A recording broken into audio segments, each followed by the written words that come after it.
Alright, Travis, my good soul.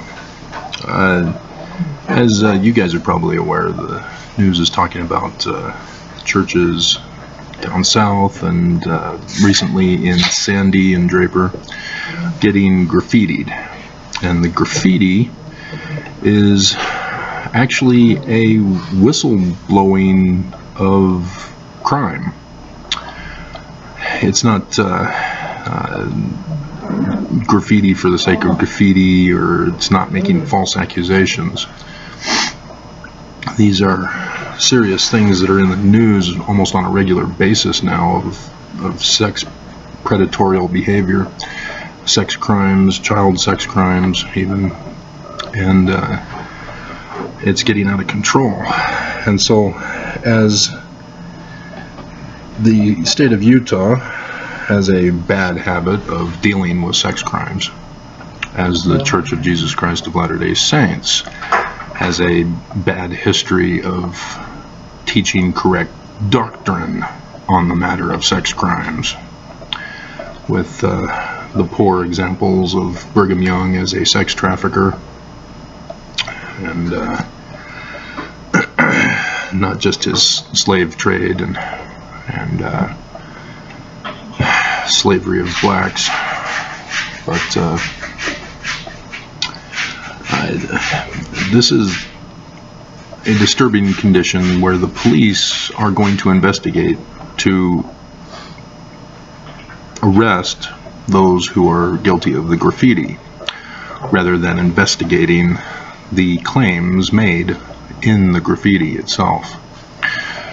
And that's disturbing, that the victims are still being victimized, as those in positions of authority to do the job are refusing to do their job.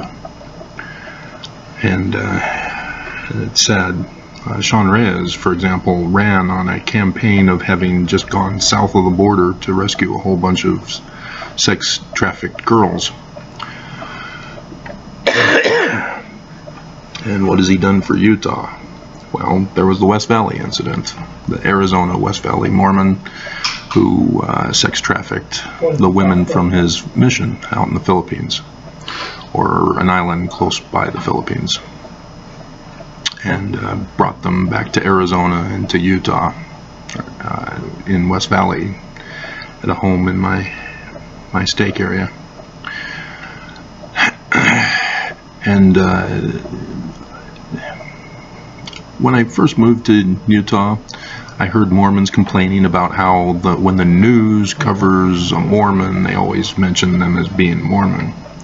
But when it's another religion, they never mention their religion. Well, Utah is dominantly Mormon. And so, yes, in Utah, you're pretty safe that when a crime is committed, it's done by a Mormon. And so I understand why the news typically no longer talks about it unless they were in a position of authority in the church. But yeah, there was one I did in 2019 where it was an old Mormon involved in sex abuse of underage girls, and got 7 years, I understand, as one of the victims reached out to let me know that she was one of his victims, and yes, he is Mormon. Or I don't even think the church even excommunicates these guys. They just let them do their time, they get out of prison, and if they go back to church, yeah, I can understand why the graffiti on the church saying "Predators Welcome" was written there. If the church isn't doing anything to punish them religiously, as the government's refusing to punish them criminally, yeah, I can see the frustration on the victims. And so the graffiti is merely a whistleblower report to the police officers, and they're not wanting to interpret it as such. They're interpreting it as a crime, and I fully understand this. In 2008, I filed a petition for a redress of grievances with the state of Utah. And it was against the church and the Attorney General. I didn't know it was him, but yeah, I filed it with the state, and the state turned around and accused me of terrorism. And so 6 years I was indefinitely detained. Not thrown in jail, not incarcerated in prison. There was no trial, not even a preliminary hearing.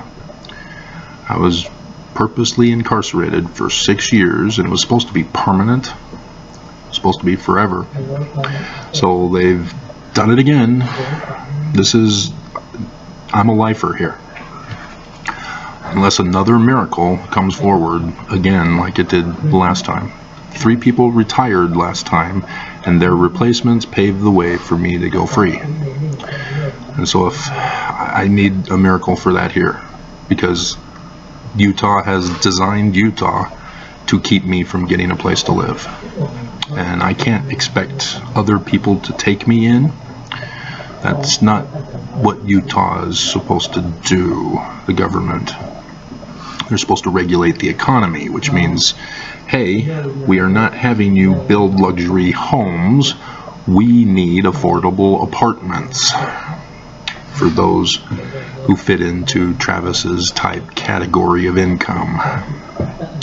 And they won't do that. They let the businesses do what they do. And that's why we're in the housing crisis that we're in. It's because the government refuses to do their job to protect Utahns, serve our interests. They're serving the businesses instead. And so Utah is collapsing. We're seeing the drought. Why? Because Utah knew this was a desert. They knew that we had the greatest snow on earth, and yet they didn't provide the sufficient storage for water. And so last year there were 3 cities that I knew of that ran out of water and had to have water trucked in. And then this year I've heard of only 1 so far.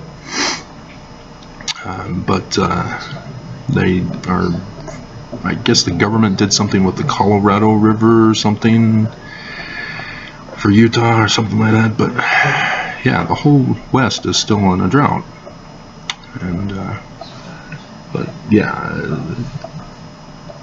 like I said in the other video, when the church sets a bad example, and Brigham Young is the founder of this church, not Joseph Smith, Brigham Young, and he was a sex trafficker.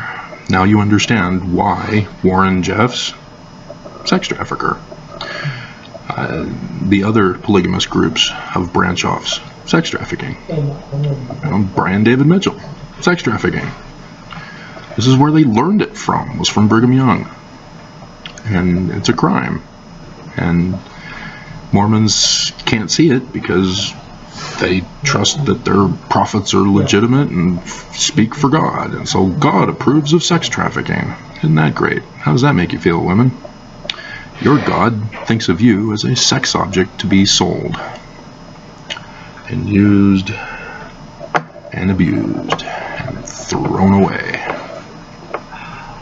with the penalty of death, for those of you who remember. The majority of my audience do remember.